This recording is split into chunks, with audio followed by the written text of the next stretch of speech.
నాగబాబు కీలకమైనటువంటి వ్యాఖ్యలు చేశారు. ఏదైతే జగన్మోహన్ రెడ్డి నిన్న ఆ శవం దగ్గరికి వెళ్ళి రావడాన్ని ప్రశ్నిస్తూ ఇదెక్కడ ధోరణి అని నిలదీశారు.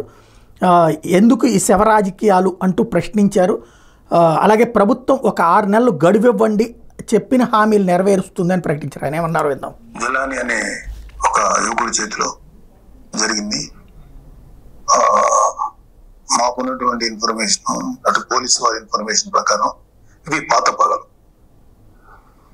వాళ్ళకి మధ్యలో జైలుకి పంపాడని ఒక అతను, అందుకని పగబట్టాడని ఇతను, అతన్ని నడురోడ్డు మీద నరికి చంపారు. ఇది నిజంగా చాలా తప్పు, అది ఎవరు చేసినా సరే. కానీ మీరు దీనికి రాజకీయ రంగు పొలవడానికి ట్రై చేయకండి. మీరు ఫస్ట్ పాయింట్, వైసీపీ నేత జగన్మోహన్ రెడ్డి గారికి మర్యాదపూర్వకంగా చెప్పేది ఏంటంటే, ఎంతకాలం మీరు శవ రాజకీయాలు చేసే ఎంత దూరం వచ్చారు. జనాలు మీరు చెప్పే మాటల్ని నమ్మటం ఎప్పుడో మానేశారు. ఖచ్చితంగా ఈ హత్యకి సంబంధించి మేము కూడా ఖండిస్తున్నాం.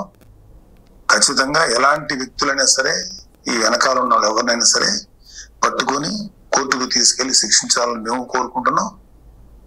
అయితే ఇంకొక విషయం ఏంటంటే, గంజాయి ఇన్ఫ్లుయెన్స్ తో కూడా ఉండుంటది ఎవడైతే చంపాడు అని కూడా బయట ఉంది. సో ఇలాంటివన్నీ రకరకాల వెర్షన్స్ వస్తున్నాయి. సో మీరు అర్జెంటుగా వినుకొండొచ్చి ఆ చనిపోయిన కుర్రవాడికి ఒక పార్టీ నాయకుడుగా మీ సానుభూతి తెలపడం అనేది మాకు ఎటువంటి అబ్జెక్షన్ లేదు, మంచిది కూడా తెలుపుతాం.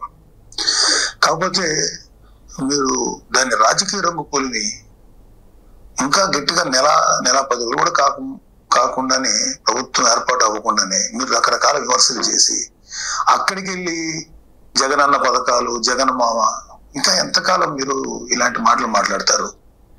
అధికారం ఉన్నప్పుడు నటించారు, అధికారం పోయినప్పుడు నటిస్తున్నారు. నటన మీద పరిపాలన సాగదు. ఈ విషయం ఇప్పటికే మీకు అర్థమై ఉండాలి, మీ వైసీపీ నాయకులు కూడా అర్థమై ఉండాలి. ఎంతకాలం ఇంకా నటిస్తారు మీరు? ఓపెన్ గా ఉండండి. 2019లో మీకు అద్భుతమైన ఇది ఓవరాల్గా ఆయన ఒక 6 నెలల్లో ఈ ఇష్యూస్ అన్నిటినీ కూడా, అంటే ఏదైతే ఇచ్చిన హామీలు నెరవేర్చడానికి ఒక 6 నెలల గడువు అవసరం అవుతుంది అన్నటువంటిది కూడా వ్యాఖ్యానించారు.